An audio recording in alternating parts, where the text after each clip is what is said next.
नमस्कार, मैं हरेंद्र आशा करता हूँ कि आप लोग सभी निरोग और स्वस्थ होंगे। 2 महीना पहले जो राजा रघुवंशी और सोनम का जो शादी हुआ था और उसके बाद शादी के बाद किस तरह से सोनम ने अपने पति का कत्ल की साजिश रची और फिर शिलोंग जाकर के जो है वारदात को अंजाम दी। शादी के पहले भी किस तरह से उसके दिलो दिमाग में प्लानिंग चल रहा था, ये सारी चीज़ें जो है मीडिया में आई और उसके बाद देश के सभी लोगों ने सारा किस तरह से इस कांड का उद्भेदन हुआ, कैसे वे लोग गिरफ्तार हुए, सारी चीजें, शादी के समय का भी वीडियो और उसके बाद गिरफ्तारी का भी वीडियो, और हर दिन नए नए खुलासे होकर के अभी तक इस केस में आ रहे हैं।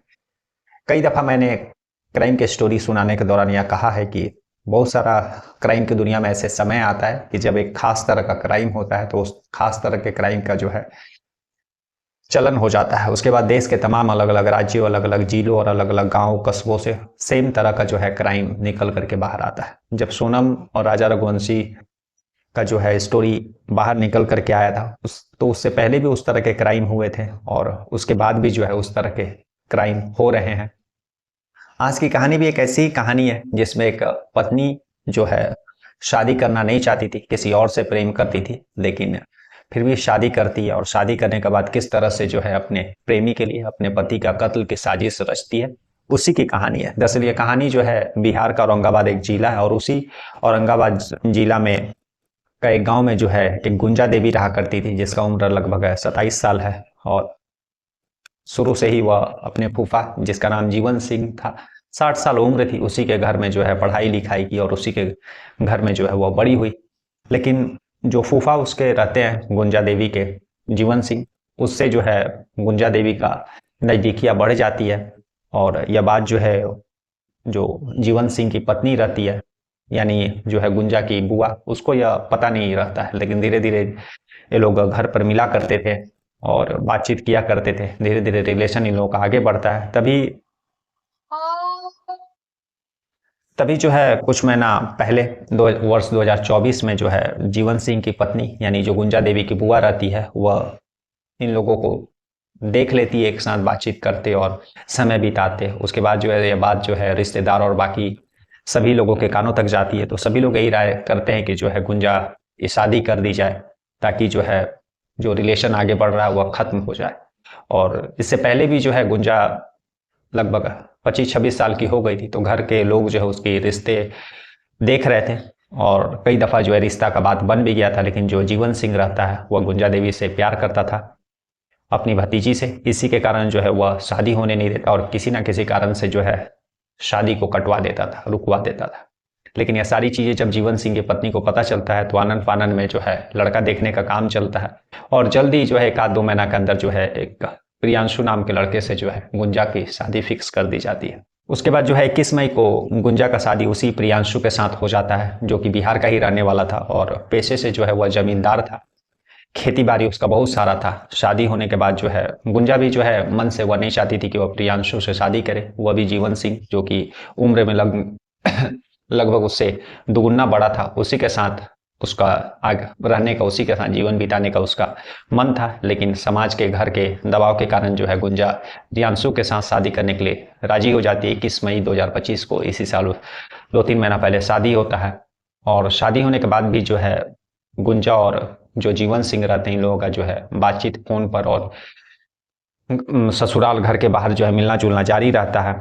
और धीरे धीरे शुरुआत में तो समय ठीक बीता, लेकिन जब दोनों शादी के बाद जीवन सिंह और गुंजा मिलते हैं तो दोनों एक होने का जो है प्लान करते हैं। लेकिन प्रियांशु के जिंदा रहते हुए उन लोगों को शायद ऐसा लगता है कि वे लोग एक नहीं हो पाएंगे और गुंजा वापस जो है जीवन सिंह के घर में नहीं आ पाएगी। इसी के कारण जो है दोनों प्लानिंग बनाते हैं प्रियांशु का कत्ल का, और उसके बाद जो है कत्ल की प्लानिंग का जो है जिम्मा जीवन सिंह को दिया जाता है, गुंजा देती है। और जीवन जो है झारखंड का जो है गढ़वा जिले का रहने वाले दो जो शूटर रहते हैं, जयशंकर चौबे और मुकेश शर्मा नाम के, इन लोगों को हायर करते हैं और फिर जो है प्लानिंग बनाते हैं। प्लानिंग के अनुसार जो है 24 जून को प्रियांशु जो है यूपी के वाराणसी में अपने रिश्तेदार के घर गया था और रिश्तेदार के घर से जब वापस ट्रेन से लौटता है तो गांव के उसी के रिश्तेदार के 2 लड़के जो है रेलवे स्टेशन भी पहुंचते हैं उसको लेने के लिए।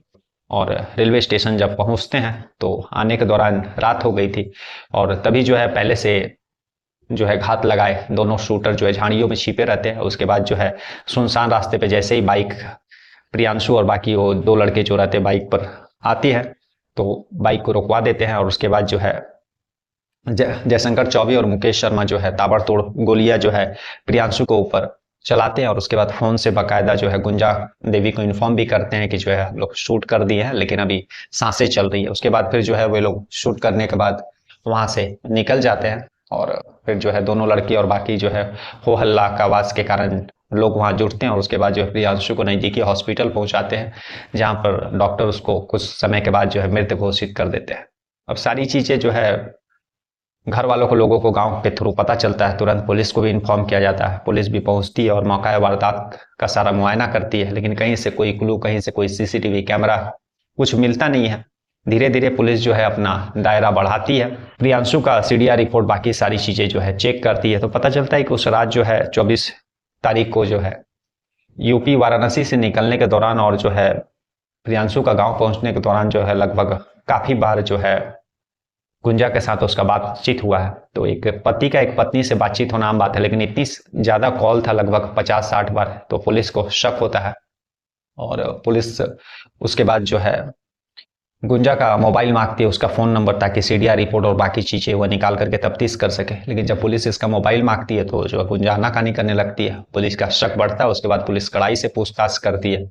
तब जो है गुंजा तुरंत टूट जाती है। वो बताती है कि दरअसल वह जीवन अपने जो है फूफा जीवन सिंह से प्यार करती है और वह शादी प्रियांशु के साथ नहीं करना चाहती थी, लेकिन जबरदस्ती घर के दबाव के कारण जो उसको शादी करना पड़ा। शादी तो उसने कर ली थी, लेकिन पहले से उसका दिमाग में प्लान था कि शादी कर लेंगे, लेकिन उसके बाद पति का कत्ल कर देंगे और विधवा हो जाने के बाद कोई उसको जल्दी अपनाएगा नहीं। तभी जो है वह जीवन सिंह आगे बढ़ेगा और फिर जो है गुंजा अपनी भतीजी गुंजा के साथ जो है वह शादी कर सकेगा या फिर उसको अपने घर में रख सकेगा। तो उन लोगों का यही प्लानिंग था। और इसी के कारण जब वो प्रियांशु से शादी होने के बाद कुछ समय के बाद ये लोग जब मिलने जुलने लगे, तब जो है अपने प्लान को, जो पहले से इन लोगों के दिलो दिमाग में था, उसको अंजाम देने का समय आ गया था। और उसी के कारण जो है जीवन सिंह 2 शूटर झारखंड से हायर करता गढ़वा जिले का। और उसके बाद जो है उस 24 तारीख को जो है प्रियांशु अपने यूपी जाता और यूपी से आने के दौरान जो है गुंजा उसे फोन से हर वक्त उसका जो है लोकेशन और बाकी सारी जानकारी ले रही थी और इधर जो है दूसरी तरफ उन दोनों शूटरों को दे रही थी। और इसी के कारण उसने इतनी दफा जो है प्रियांशु को कॉल किया था। कॉल कत्ल होने के बाद भी जो है वह शूटरों के संपर्क में थी।